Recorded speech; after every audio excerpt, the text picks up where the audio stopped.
नमस्कार, जय हिंद दोस्तों।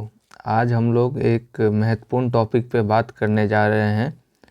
देखिए, अभी से पहले जो दरोगा मेंस का एग्ज़ाम था, उस समय पे मैंने कुछ वीडियोस अपलोड किए थे, बिहार दरोगा के प्रीवियस ईयर क्वेश्चंस वगैरह। आज मैं एक फ्रेश टॉपिक पे, है तो वही दरोगा का ही, लेकिन जो अपकमिंग वैकेंसी है, जैसे कि बात चल रही है कि लगभग 1806 प्लस वैकेंसीज़ आने वाली है, उसके रिगार्डिंग तो थोड़ा सा यहाँ पे हम बात करेंगे चीज़ों के बारे में कि कुछ जो एक फ्रेशर है कैंडिडेट, उनके मन में बहुत से सवाल तैरते रहते हैं, मन के भीतर चलते रहते हैं कि ये डाउट हम कहाँ से क्लियर करें। तो जो बेसिक चीज़ें हैं, जो बेसिक डाउट है, बुक की बात कर ले, रिसोर्स की बात कर ले, कोचिंग की बात कर ले, तो इन सबों पे आज हम बात करेंगे और थोड़ा सा हम एनालिसिस भी देखेंगे और उसके रिगार्डिंग हम अपनी रणनीति सेट करेंगे। और ये चैनल आपको कैसे हेल्प करेगा वो भी मैं वीडियो के अंत में आपको बताऊंगा। तो चलिए देखते हैं। बिहार दरोगा, जैसा कि मैंने बता दिया है, यहाँ पे पहला क्वेश्चन है हमारा कि तैयारी कैसे करें। ठीक है, सबसे जो बहुत ही कॉमन क्वेश्चन है कि तैयारी करें तो करें कैसे।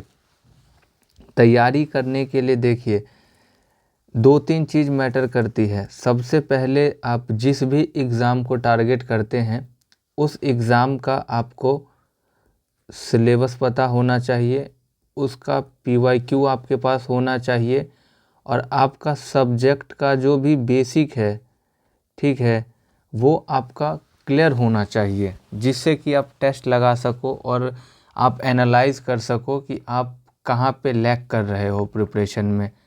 तो इसकी तो हमने बात कर ली कि तैयारी करने के लिए हमको जो भी हमारे विषय हैं उसका बेसिक समझ होना चाहिए, उसका सिलेबस पे हमारी पकड़ होनी चाहिए और साथ साथ प्रीवियस ईयर क्वेश्चन पे भी हमारा कमांड होना चाहिए।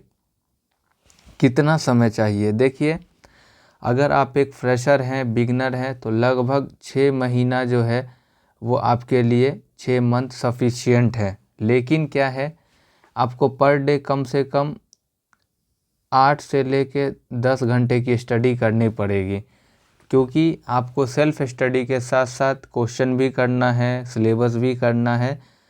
लेकिन 6 से 7 महीने में सिलेक्शन आसानी से लिया जा सकता है। रिसोर्सेज की बात करें, स्रोत क्या क्या होना चाहिए, मैं यहाँ पे इसको मैं थोड़ा डिटेल में बताऊँगा। रिसोर्सेज में 2 ही 3 चीज़ है। पहला तो लूसेंट का बुक है, जो कि सभी लोग प्रेफर करते हैं। दूसरा में आप NCERT कर सकते हैं और तीसरा जो है वो घटना चक्र की किताबें हैं, जो कि आप लोगों को पता हो। और अगर नहीं पता हो तो मैं बता दूं कि घटना चक्र की जो भी सब्जेक्ट वाइज क्वेश्चन का जो भी बुक आता है वो, और इसके साथ साथ है एक करेंट अफेयर्स समसामयिकी। ठीक है, तो कम से कम ये 4 चीज़ आपको शुरू से ही लेके चलना है। अब NCERT मैंने यहाँ पे देखिए, लूसेंट के लिए सब लोग एग्री करेंगे कि लूसेंट तो रामबाण है। ठीक है, NCERT आपने क्यों लिखा? NCERT लिखने के पीछे जो बेसिक अंडरस्टैंडिंग जो चीज़ें मांगती है, उसके लिए मैंने यहाँ पे NCERT लिखा है। आप करने को तो सारा कर सकते हो, लेकिन आप कुछ करिए या नहीं करिए, कम से कम 6 से लेके 10 तक का आप विज्ञान, यानी जो इसको हम साइंस कहते हैं, वो कर लीजिए, हिस्ट्री कर लीजिए और ज्योग्राफी कर लीजिए कम से कम। मैं आगे आपको बताऊंगा कि क्वेश्चन का क्या कैसे पैटर्न रहता है। और घटना चक्र ये तो प्रैक्टिस के लिए है, आप जितना प्रैक्टिस कर सके इस बुक से करिए अपना। और करंट अफेयर्स जो भी है, आप SPD का ले सकते हैं, आप एडुटेरिया का ले सकते हैं, ऐसे बहुत सारे बुक हैं। ठीक है, इसके साथ साथ जो बेसिक चीज़ें हैं, आप PYQ रखिए अपने साथ, एक PYQ का बुक रखिए, किसी का भी वो हो सकता है। तो ये 5 चीज़ें आपके साथ होनी चाहिए, ठीक। तो मैंने तीसरा क्वेश्चन भी आपका वो पूरा क्लियर कर दिया। NCERT जब आप 6th से 10th तक कर लीजिएगा तो एक रेलवे का सामान्य अध्ययन करके आता है, जिसमें रेलवे समान अध्ययन की एक बुक आती है। उसमें लगभग जो है सारे प्रीवियस ईयर क्वेश्चन रेलवेज़ के दिए रहते हैं और वो साइंस के लिए काफ़ी हेल्पफुल होता है। ये आपको मेंस में भी काम करेगा और प्रीलिम्स में भी काम करेगा, ठीक है। तो यही 5-6 सोर्स होना चाहिए।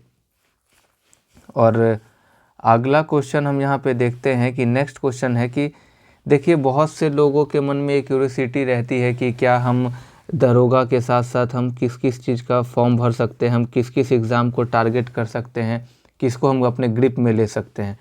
तो देखिए, एक तो CSBC जो भी एग्ज़ाम कंडक्ट कराती है, जिसमें जो फेमस है, एक पहला आप दरोगा का तैयारी साथ साथ कर सकते हैं,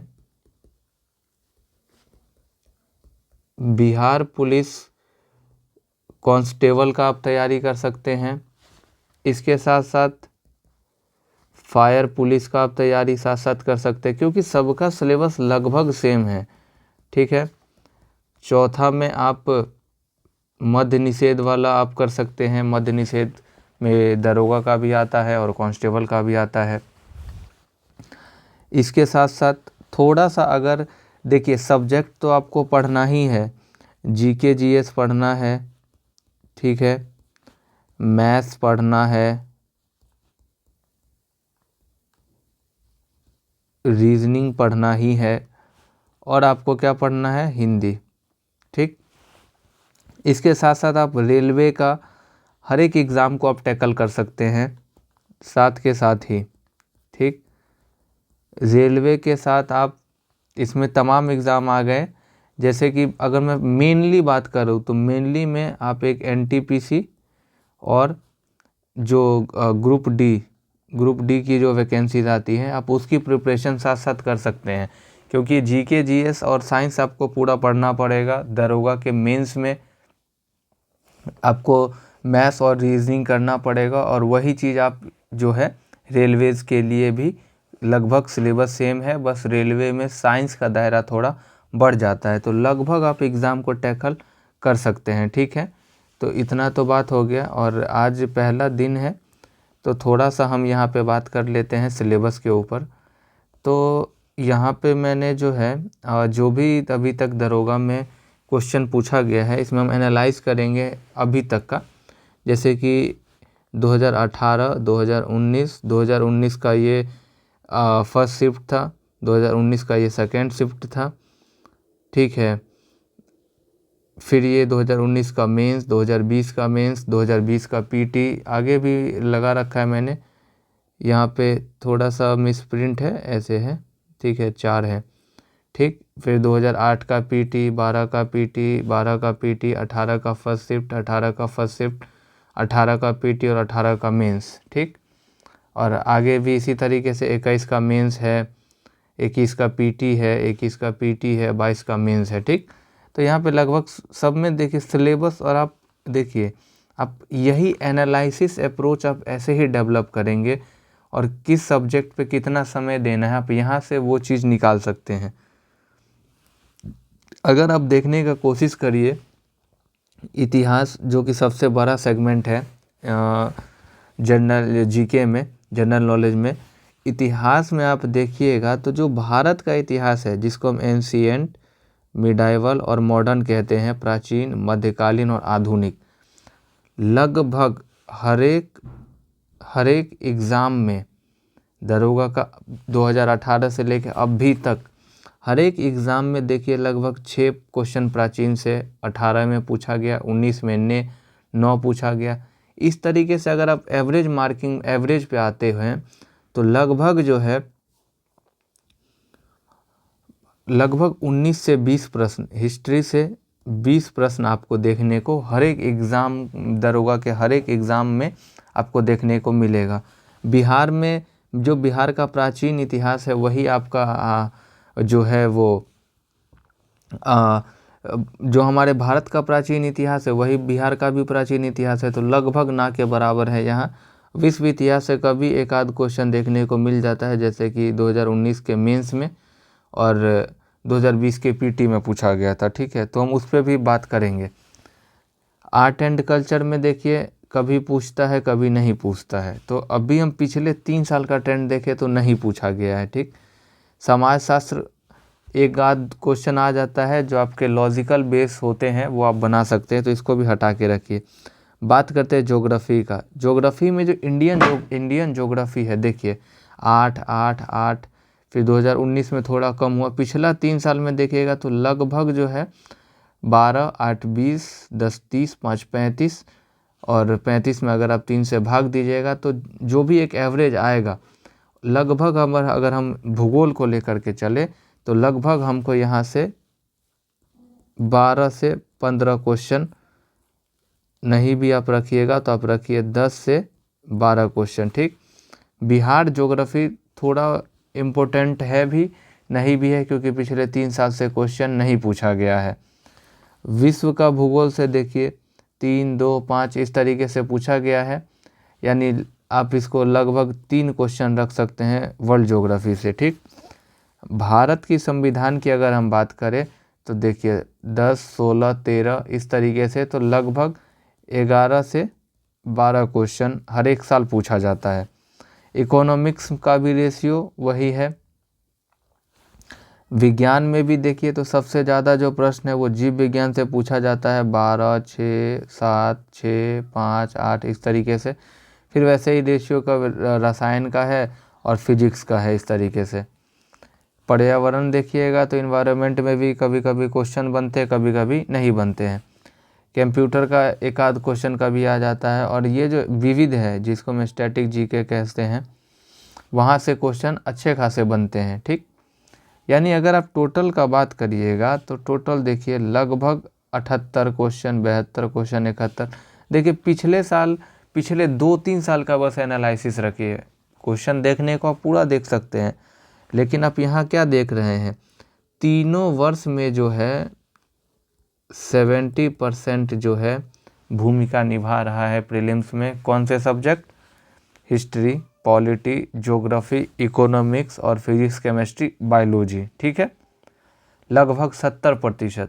बाकी के 30% में अगर आप देखिएगा तो करंट अफेयर्स के क्वेश्चंस हैं। ठीक, अब करंट अफेयर्स में हमको बस इतने ही टॉपिक को पढ़ना है। ठीक, इसमें भी मैथ्स अलग देखेंगे और रीजनिंग अलग देखेंगे। ठीक है, इस तरीके से आपका 100 क्वेश्चन टोटल प्रीलिम्स में बनता है। ठीक, यहाँ पे जो है हमने यहाँ पे मेंस का भी ले लिया है, यहाँ पे आप इसको थोड़ा सा साइडलाइन करेंगे। ठीक है, बाकी आप देखिए तो प्रीलिम्स में लगभग यहाँ पे भी आपका मेंस का है। ये पीटी का जहाँ पर भी आप देखिए 60 से 70 के बीच में आपका जो भी है वो प्रीलिम्स में बनेगा क्वेश्चन। जो भी हमारे 4-5 सब्जेक्ट है वहीं से बनेगा। ठीक, इसी तरीके से यहाँ पर भी बताया गया है, आप पीटी देख लीजिए फिर मेंस देख लीजिए, इस तरीके से है। थोड़ा सा अगर आप इसको बहुत कहते हैं ना कि आपको थोड़ा बारीक नज़र से देखना पड़ेगा, सिलेबस को देखिए और सिलेबस के बाद आप आइए सीधे उसके पैटर्न को पकड़िए और वहीं से आप ये अपना निर्णय करिए कि आपको किस विषय पर कितना समय अपना व्यतीत करना है और कौन सा सब्जेक्ट आपका कमज़ोर है उस पर आपको कितना समय देने की ज़रूरत है। ठीक है, ये एक चार्ट है। इस चार्ट में अगर आप गौर से देखिएगा तो आपको पता है ये टोटल का वैल्यू 100 है। ठीक है, 100 में आपको सबसे ज़्यादा किसी चीज़ का वैल्यू अगर दिख रहा है तो पहले नंबर पर क्या है वो है 17%। आप देखिए 17%। अभी तक ये क्वेश्चन पे मत जाइए, 17%, लगभग 17% प्रश्न जो है प्रीलिम्स में कहाँ से आते हैं? हिस्ट्री से। इसके बाद देखिए 15% जो, इसके बाद 17 सबसे ज़्यादा तो साइंस का है। इसको हम नंबर वाइज में बैठाते तो नंबर 1 पर कौन भूमिका निभा रहा है? साइंस। नंबर 2 पर हिस्ट्री। नंबर 3 पर जो है आपका वो है करंट अफेयर्स, नंबर 4 पर है आपका ज्योग्राफी और नंबर 5 पे है आपका पॉलिटी। इसके बाद अगर हम बात करें तो नंबर 6 पर है विविध। ठीक, इसके बाद तो छोटा छोटा टॉपिक है, mathematics, computer environment, economics. Economics को रख लीजिए नंबर 7 पे। ठीक है, नंबर 7 पे।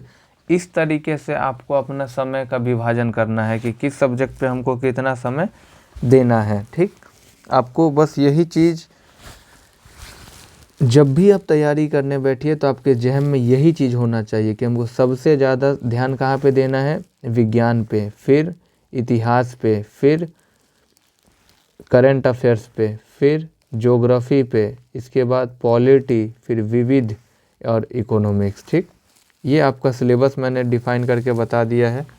अब जो चीज़ जानने योग्य बातें हैं, अभी जो हम लोग यहाँ पे स्टार्ट करेंगे वो जो केजीएस का जो भी नोट्स हैं, यानी खान सर का जो नोट्स हैं, वहाँ से हम लोग चीज़ों को समझते हुए पढ़ते हुए निकलेंगे और एक तरफ ज्योग्राफी स्टार्ट करेंगे। ठीक है, और एनसीईआरटी क्वेश्चन के थ्रू। ठीक है, जैसे कि अगर आप देखिएगा क्लास 6 है, 7 है, 8 है, 9 है, 10 है, तो सबका थ्योरी पढ़ना संभव है भी, आप पढ़ सकते हैं। लेकिन मैं क्या करूँगा, मैं आपको क्वेश्चन के थ्रू, जैसे 6 और 7 मिला के 100 क्वेश्चन उठाया और आपका छठा और सातवां का जो विज्ञान का किताब है एनसीईआरटी का, वो कंप्लीट करा दिया। ठीक, तो हम दो चीज़ से स्टार्ट करने जा रहे हैं और बीच बीच में क्या है, जो केजीएस का जो दरोगा वाला जो टेस्ट हुआ है अभी तक, ठीक है, हम उसको एनालिसिस करेंगे। इसके बाद वो ज्ञान बिंदु वाले जो सर हैं, रोशन सर, ठीक है, ज्ञान बिंदु पटना, वो रोशन सर का भी जो भी अभी तक दरोगा का टेस्ट वो लिए हैं, हम उसको एनालाइज करेंगे। 5वां में हम देखें तो जो रेलवे का जो सामान्य अध्ययन वाला बुक है, ठीक है, ये सब आपको रैंडम मिलेगा, लेकिन हम स्टार्ट जो करने जा रहे हैं वो अभी ज्योग्राफी से और एनसीईआरटी क्वेश्चन से। कोशिश रहेगा मेरा कि संडे को जो भी टेस्ट मिले, केजीएस का तो केजीएस का और ज्ञान बिंदु का तो ज्ञान बिंदु का, वो अपलोड कर दिया जाएगा। और रेलवे का पेज बाय हम सोच रहे हैं कि पेज बाय पेज, जैसे एक दिन में 2 पेज करके जो है वो वीडियो को डाला जाए। ठीक है, तो इसके अलावा भी आप लोगों का कोई क्वेरी होगा, कोई सुझाव होगा तो आप लोग बताइए और इस हिसाब से हम लोग स्टार्ट करते हैं। और थोड़ा सा समय का अभाव है, फिर भी हम लोग जल्दी से जल्दी चीज़ों को कंप्लीट करने की ओर अग्रसर होंगे और चीज़ों को देखेंगे कि हम कैसे कर सकते हैं। ठीक है, बाकी कोई भी सुझाव हो तो आप लोग बताइए। मिलते हैं नेक्स्ट वीडियो में। जय हिंद।